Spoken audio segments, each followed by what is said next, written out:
So I don't want to do too many videos like this about topics like this, um, but I think that this is one of those stories that's worth my attention and deserves more attention.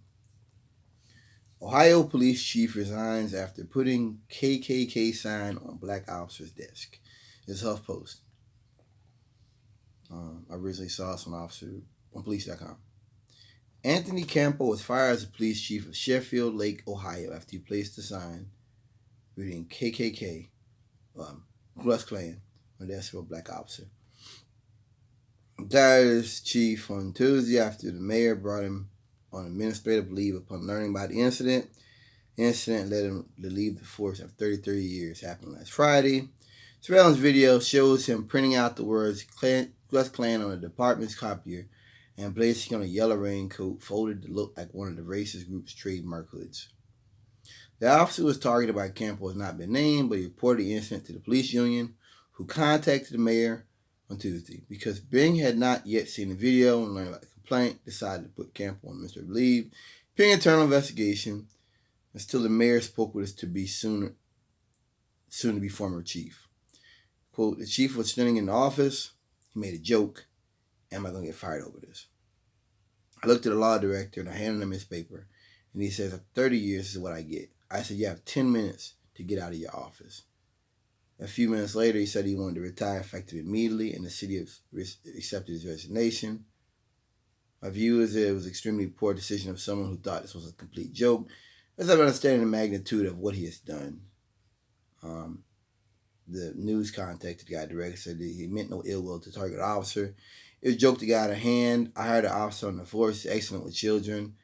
I helped to save his job if he was in danger of being let go by another department due to age restrictions. Bring said the incident shocked him so much that he personally apologized to the city staff and had the most terrible conversation with the target officer, who Bring said expressed a desire to stay with the department. Took us 10 minutes to even talk to each other. We were both so emotional. I apologized. Talked about it, and as we did, he told me more about it. I was flabbergasted. There was no one word to explain how disgusting this is.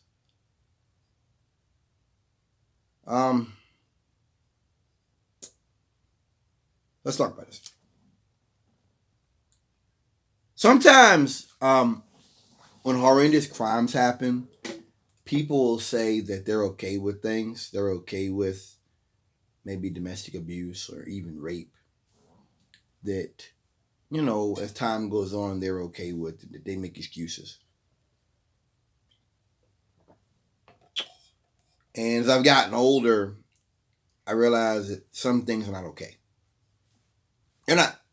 No matter what some wife might say about her husband beating the crap out of her or whatever, it's not okay. And that what those people do shows you their state of mind when out here with us. Okay? If he thinks that way about a black officer, how the hell does he think when he sees me? So, and I've heard stories like this before. I've heard stories where cops do some racist shit and they're like, well, he did this to save my job. And he did this. He's a cop's cop. I guess it just helps to show you the other side.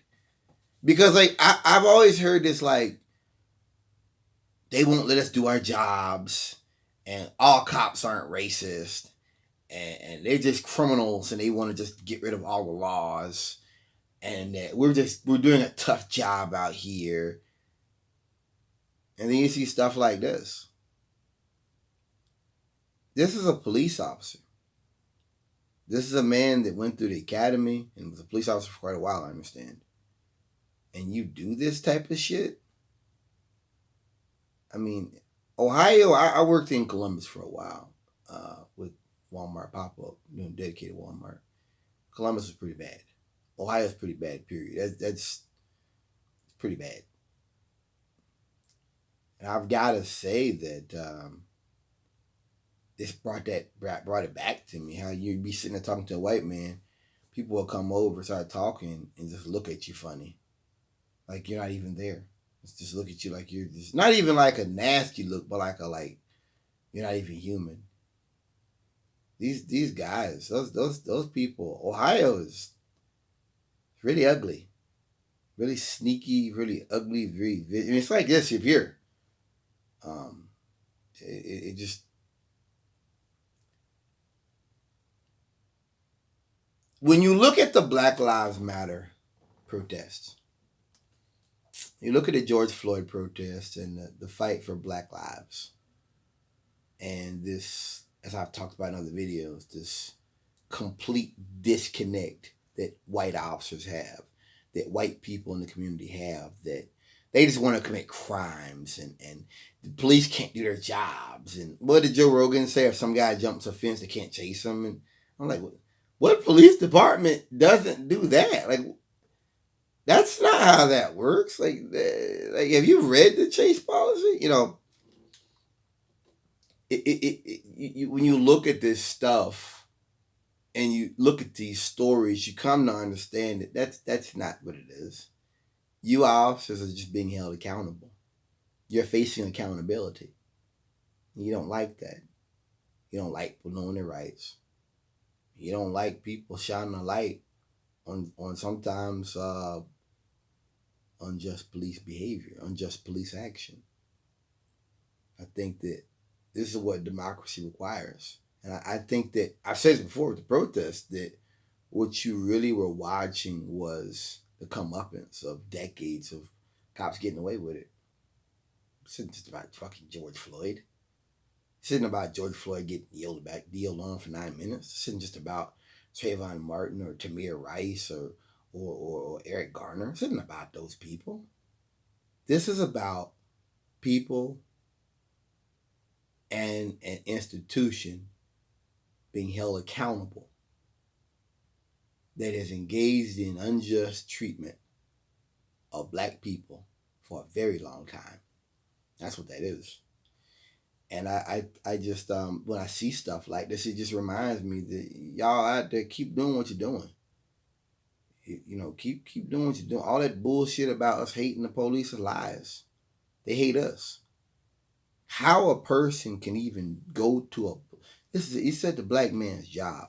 This isn't like something happened at a party that we're hearing about secondhand. Like we were at a party and he made a comment. You know, like kind of like a, you know. This guy was at his fucking job. And your crack ass put a Klan thing on in front of the camera on his desk. And then you want to sit here and say, well, I helped him keep his job. Once again, now the officer was pretty tore up. He's pretty tore up about it. But you've had cases where police officers, black firefighters have faced stuff and have been like, oh no, I'm going to keep that quiet. That's happened. Because they care more about being a police officer than they are black men. I've heard of cases where they get hemmed up and they're off duty or plain clothes, and they're more angry that the white officer didn't respect them as a police officer than they are about being mistreated as a black man. That happens. That has happened in the past. Well, they've been hemmed up, beat up, shook around, you know, cussed out, and it's more like, why didn't he recognize I'm a police officer? More than, why did he treat me that way because of this? I'm a human being. Why can't he respect me as a man rather than the stereotype he has for me? The stereotype he has in his mind of a black man. I think it's important to bring out stories like this. I think it's important to expose people like this character, Campos. I'm gonna put his name out there because it's. I think it's important. Anthony Campo. He was the chief of the Sheffield Lake Police Department. This is why I've told jokes about it. A black policeman in Ohio. I tell jokes. That's what I mean. This is what I'm talking about. Like it's bad. It may be bad up here, worse than this in the South.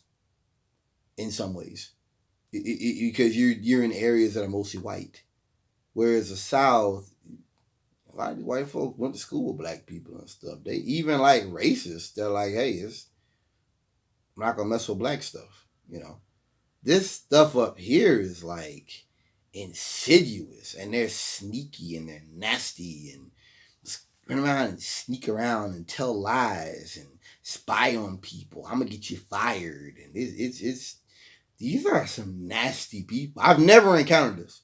I have to say I've never encountered I guess an adversarial spirit is what I've dealt with up here, as well as when I was in Ohio. It's adversarial. Uh, I just think it's important for a case like this to be exposed, for them to be brought to the light, because it helps to show you this institutional mindset of law enforcement.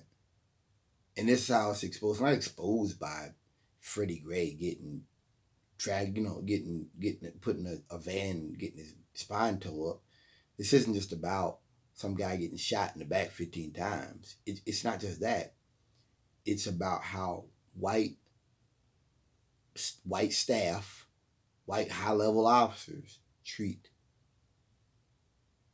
the foot patrol, treat the rookie, treat the first year officer, treat the field units. That's how you see they don't respect you. You just a colored with a badge. That's all you are. You're colored with a badge. You got some things that come behind that, but you like the rest of them N words out there. We don't respect you. We never did. We never will. We'll tolerate you. We'll play around with you. You might even go to your kid's recital or something, but you're still nothing but the N word. I think that this story backs that up. Thank you for listening.